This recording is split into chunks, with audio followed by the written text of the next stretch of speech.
Olá,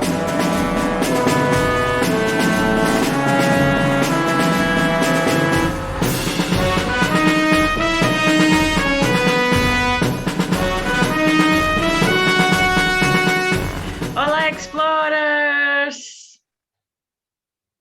Esta semana trazemos mais 3 notícias.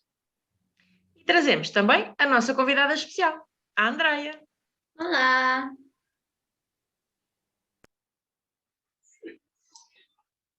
Hoje revisitamos o Antigo Egito com a notícia do Daily Mail. Esta notícia dá conta da reconstituição facial do pai de Tutankhamon. O faraó Akhenaton foi um dos mais revolucionários do mundo antigo. Esta reconstituição teve o auxílio de várias ciências, que deram forma aos restos mortais deste faraó. A evolução científica e tecnológica permite que, passados tantos séculos, seja possível olhar para o rosto deste tão importante personagem histórico. Para além de Akhenaton, também o faraó Tutankhamon, seu filho, já havia sido alvo deste tipo de trabalho.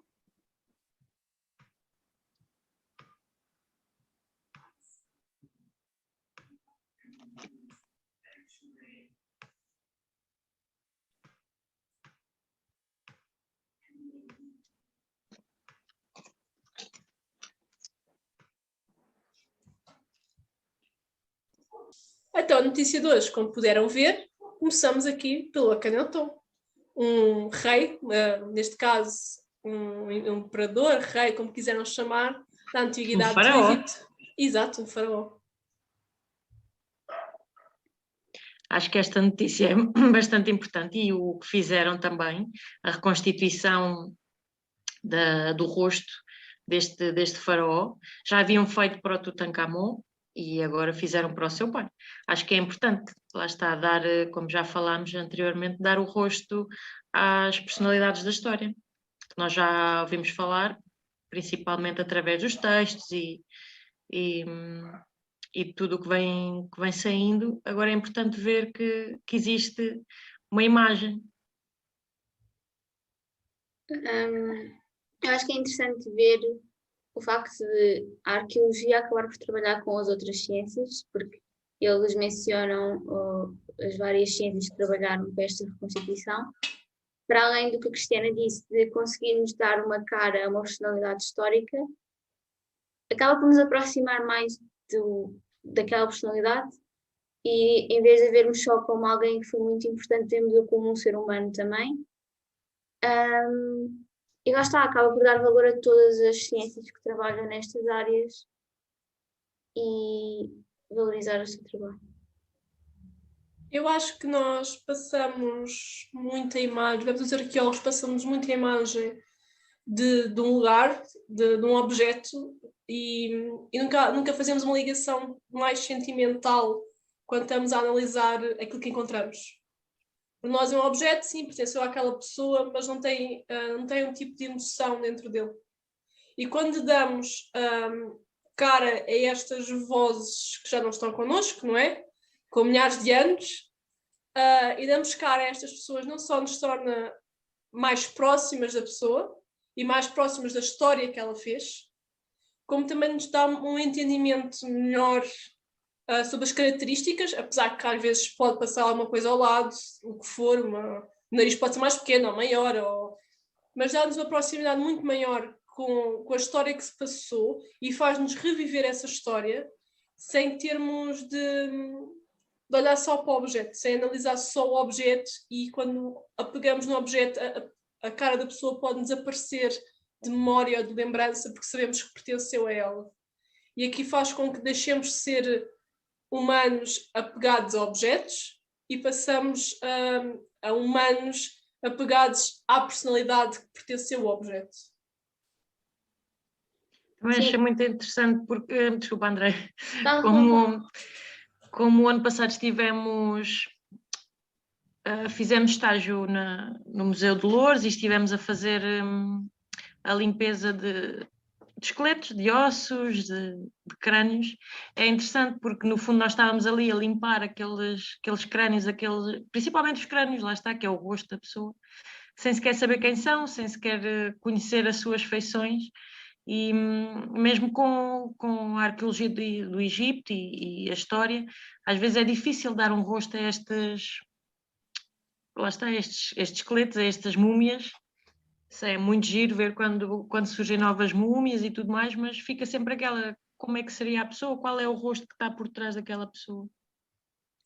Lá está, era o que eu estava a dizer, eu acho que acaba por nos aproximar a todos, porque a história, assim como é ensinada, nós temos a tendência de olhar como um momento que já aconteceu e que eram pessoas, mas não nos cria nenhuma ligação sentimental, nem nada do género. E ao vermos caras que poderiam ter sido a cara das pessoas, porque era o que a Diana estava a dizer, não devem estar totalmente de verdade iguais e como é que eram mesmo, mas mostra uma realidade que é aproximada.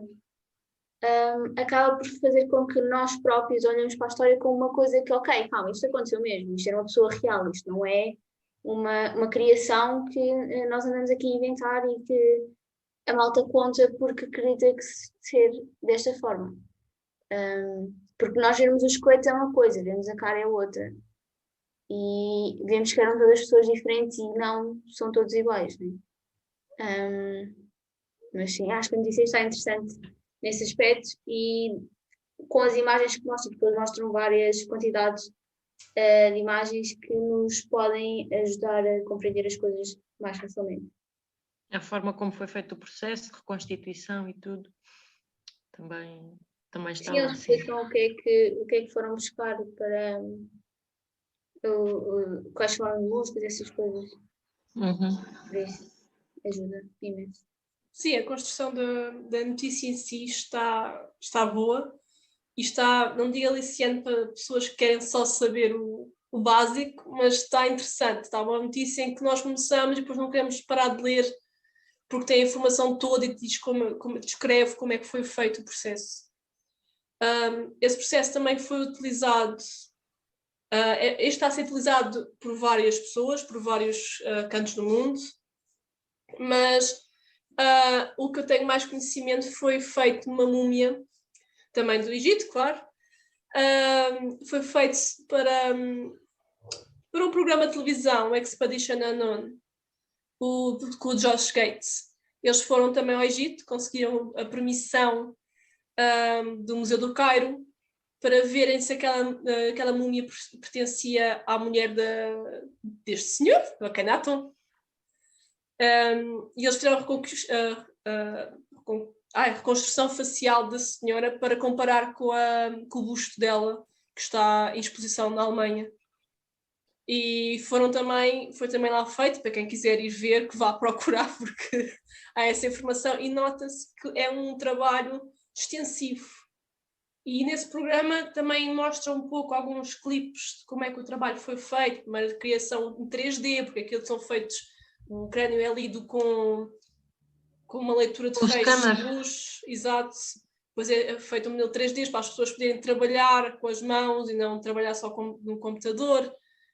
É diferente. Acho que não faz só as pessoas que estão lá a ligar-se, mas as outras pessoas também. E isto levanta a questão de nós sentimos a necessidade de ter esta ligação pessoal com as pessoas que fizeram a história, ou para muitos de nós é indiferente se aquela pessoa tem rosto ou não.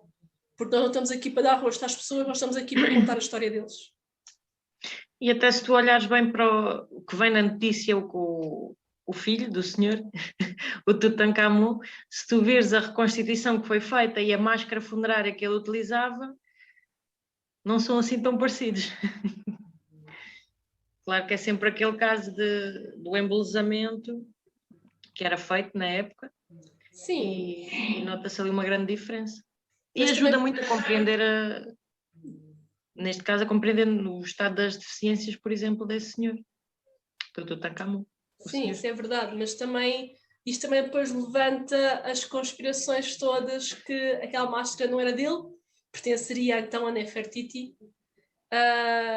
e que todo o tesouro que ele tinha não era dele porque pertencia a outra pessoa, porque ele morreu muito cedo. E como nós sabemos, os faraós faziam o seu enterramento logo quando começavam a reinar, que era para quando morressem já velhos, já terem um grande esplendor e um grande tesouro. Mas é por isso que também o túmulo, o sítio onde ele estava sepultado, era dos mais pequenos, era pequeníssimo.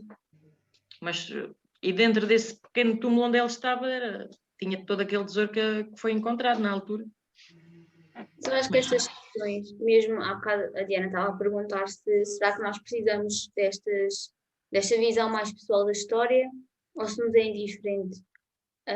E isto que vocês agora estavam a falar, eu acho que isto tudo nos ajuda não só a compreender a sociedade da época, a compreender o porquê de fazerem o que faziam, a compreender se a tal máscara funerária era mesmo dele ou foi uma reconstituição que fizeram, tipo, embeleza a cara e essas coisas, ajuda-nos a perceber a sociedade da época, mas também nos ajuda a nós a aproximar daquela época, porque nós estamos muito longe do que aconteceu lá e muito dificilmente vamos saber de tudo e de toda a verdade, por assim dizer.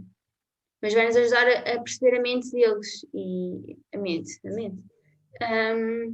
E pronto, acho que é importante para nós, mesmo que, por exemplo, se calhar por exemplo, eu posso ligar mais a esta aproximação pessoal com a cara do dele, e por exemplo a Diana não, mas acho que é importante termos esta opção.